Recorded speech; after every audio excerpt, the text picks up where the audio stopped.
Which model shows 1/4 shaded correctly? So I want 1/4 shaded correctly. That is really important when you're looking for your fractions. Let me see if I can get this not be so bright.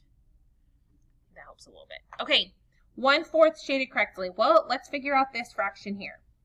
This is a circle and it is cut into 1, 2, 3, 4.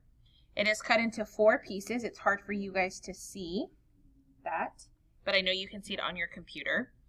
It's cut into 4 pieces and 2 of them are shaded. I'm looking for 1/4 being shaded. That is not a correct answer. Letter M. Why is letter M automatically wrong?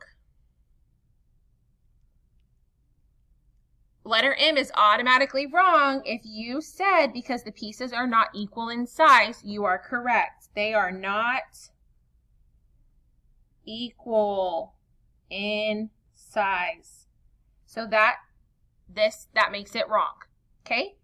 Letter N. Letter N. I have 4 pieces, but what's wrong with letter N?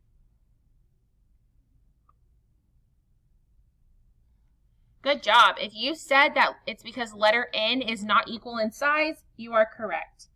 Not equal in size. So that is wrong. What about letter O? 1, 2, 3, 4, and only 1 is shaded. So I have 1/4 being shaded. That is what I'm looking for. That is your correct answer.